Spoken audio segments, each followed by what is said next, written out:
On est en mars 1685. Le roi Louis XIV signe un édit royal, un texte qui va complètement façonner la vie de millions de personnes pendant plus d'un siècle. Ce document, c'est le fameux Code noir. Il a créé un cadre juridique pour l'esclavage dans les colonies françaises. Alors aujourd'hui, on va décortiquer ce texte ensemble pour comprendre comment la loi elle-même a pu être utilisée pour bâtir un système de déshumanisation. Et voilà, ça c'est la page de titre du document original. Le Code noir, ou édit du roi. Le ton a l'air très formel, très bureaucratique, on dirait un simple texte de loi. Mais ce qu'il y a dedans, ça va bien au-delà de la simple réglementation. C'est en fait un véritable manuel pour le contrôle total d'êtres humains. Pour bien analyser ce document, on va le décomposer en 5 grands thèmes. D'abord, on va voir l'intention derrière cet édit. Ensuite, le rôle de la religion, qui est central. Puis, comment on a transformé légalement des humains en propriétés. On regardera aussi le quotidien sous ce régime. Et pour finir, la partie la plus dure, la codification de la violence. Allez, on commence par la justification officielle. Pourquoi le roi a-t-il jugé nécessaire de rédiger une loi aussi détaillée sur l'esclavage? Eh bien la réponse, elle est écrite noir sur blanc dès le préambule du Code. Donc le but est double. D'un côté, imposer une discipline religieuse très stricte. De l'autre, régler l'état et la qualité des esclaves. Le Code est donc présenté comme un outil pour mettre de l'ordre, un ordre à la fois spirituel et civil. Sauf que cet ordre, on va le voir, est fondé sur une hiérarchie d'une brutalité sans nom. Et ça nous amène directement au premier pilier de ce système de contrôle, la religion. Le Code noir est très clair là-dessus, il n'y a aucune place pour la diversité religieuse. Il impose une uniformité absolue au service du pouvoir royal.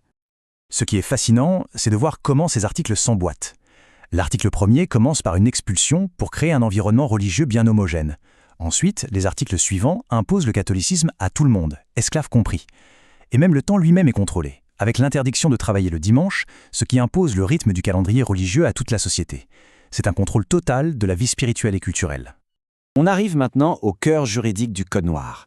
C'est là que le texte va accomplir son acte le plus fondamental et le plus dévastateur, transformer des êtres humains en simples biens matériels aux yeux de la loi.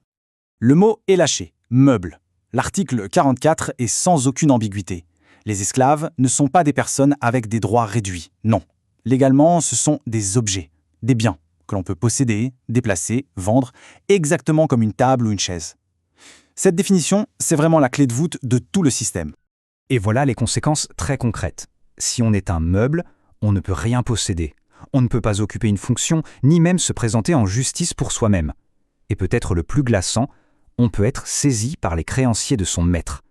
La personne humaine est complètement effacée. Il ne reste que sa valeur monétaire. Et pour être bien sûr que ce système ne s'arrête jamais, le Code le rend héréditaire. L'article 12 est très clair. Le statut de l'enfant suit celui de la mère. Une mère esclave ne pouvait donner naissance qu'à un enfant esclave. C'est une condamnation à perpétuité qui se transmet de génération en génération. Bon, après la définition légale, passons à la réalité de la vie de tous les jours. Le Code noir ne se contente pas de définir un statut, il va s'immiscer dans chaque aspect de l'existence, de ce qu'on mange jusqu'à la vie de famille. Cette comparaison, elle est très révélatrice. D'un côté, l'article 22 détaille les obligations minimales du maître en nourriture. De l'autre, l'article 18 interdit aux esclaves toute forme d'activité économique pour leur propre compte. Le système crée une dépendance totale. Le maître fournit le strict minimum pour survivre et l'esclave n'a aucun moyen de devenir autonome.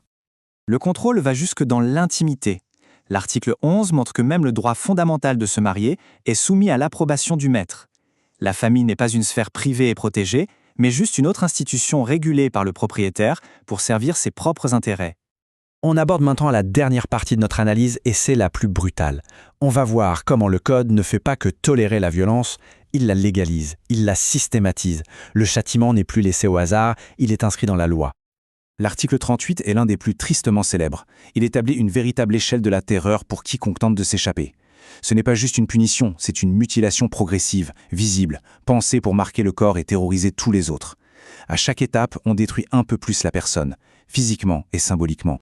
Entendre les mots exacts de la loi, c'est glaçant. Aura les oreilles coupées, sera puni de mort.